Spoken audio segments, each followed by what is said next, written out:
Tanpa mereka, gedung pencakar langit di Jakarta hanyalah tumpukan semen bisu. Tanpa mereka, roda ekonomi dunia berhenti berputar dalam semalam.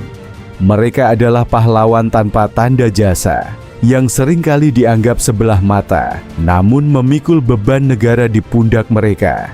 Menjelang May Day, dunia kembali diingatkan. Apakah mereka benar-benar sejahtera, atau hanya sekadar baut dalam mesin besar kapitalisme? Hari ini kita bongkar tuntas fakta di balik istilah buruh.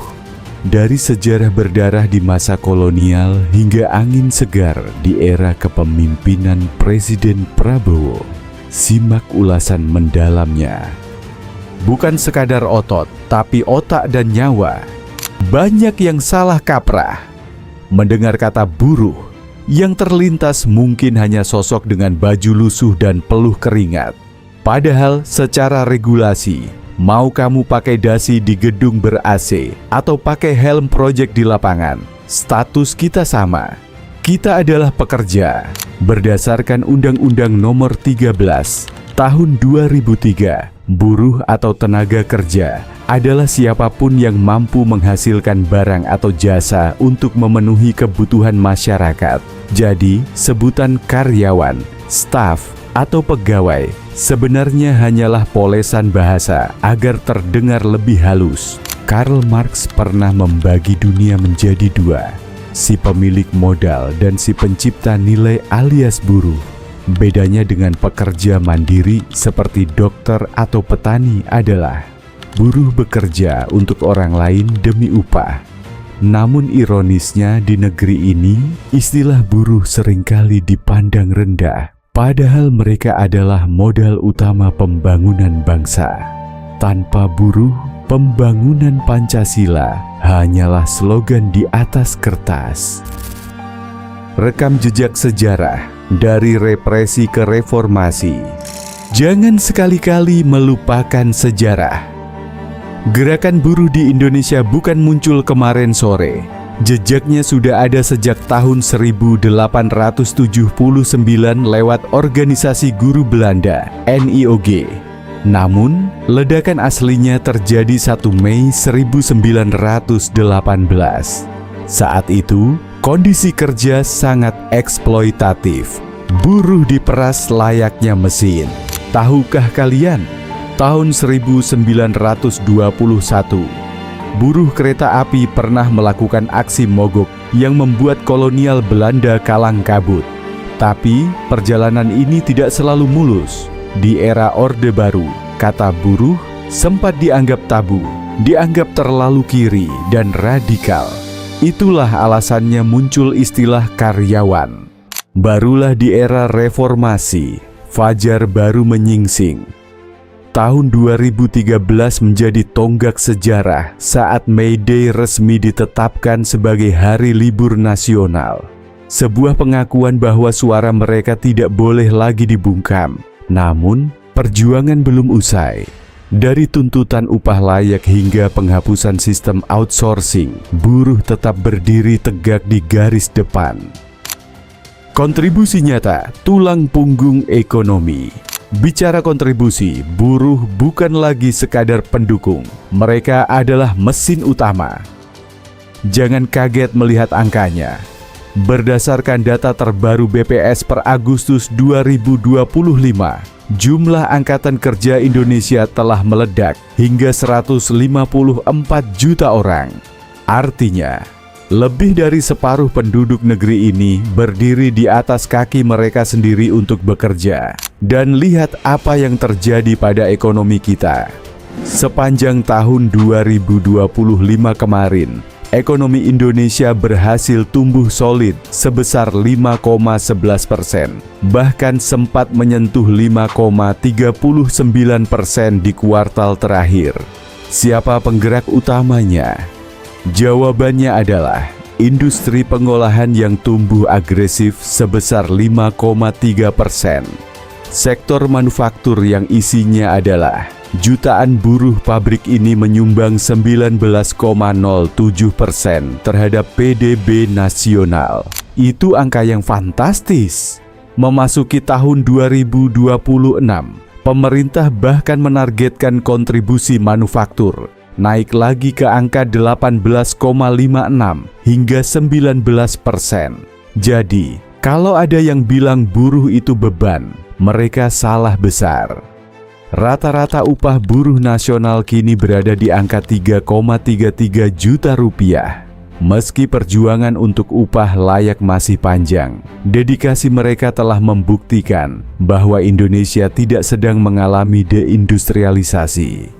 Sebaliknya, tangan-tangan buruh inilah yang menjaga Indonesia tetap tegak di tengah ketidakpastian ekonomi global. Era Prabowo, harapan dan keberpihakan nyata. Kini, di bawah kepemimpinan Presiden Prabowo Subianto, ada sinyal kuat bahwa kesejahteraan buruh bukan lagi sekadar janji manis kampanye. Gebrakan nyata langsung terlihat. Pemerintah telah memutuskan kenaikan upah minimum nasional (UMN) 2025 sebesar 6,5%. Angka ini lebih tinggi dari usulan awal menteri-menterinya, sebuah bukti bahwa Presiden mendengar langsung denyut nadi pekerja.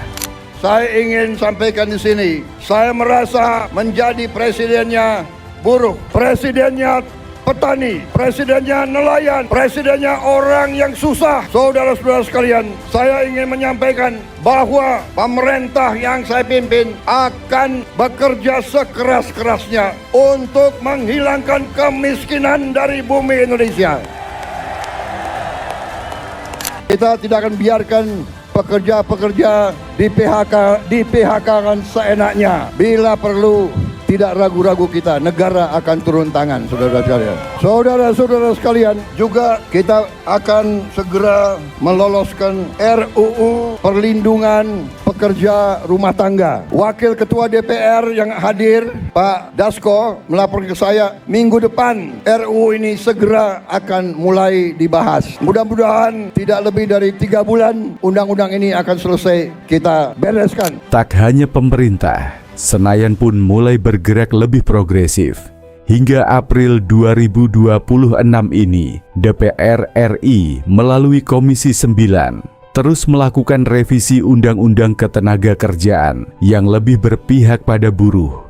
Fokusnya jelas, melawan badai PHK, melindungi pekerja ojek online atau ojol, hingga memastikan jaminan sosial bagi pekerja informal lewat BPJS Ketenagakerjaan.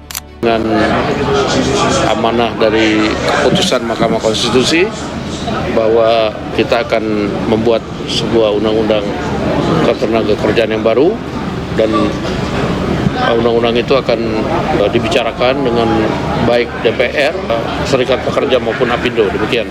Potongan tarif ojol 10% segera dibahas. 2, PHK harus segera dicegah dengan membentuk Satgas PHK.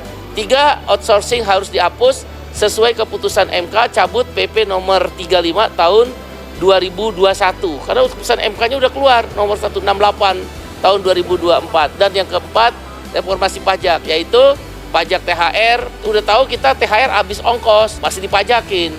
Pesangon kita kan nggak punya duit, dipajakin. Tabungan kita di jam sostek JHT dipajakin. Nah, kami mengusulkan pajak-pajak THR, pajak pesangon, pajak JHT dihapus. Dan PTKP, pendapatan tidak kena pajak, dinaikkan dari 4,5 juta rupiah per bulan menjadi 7,5 juta rupiah per bulan.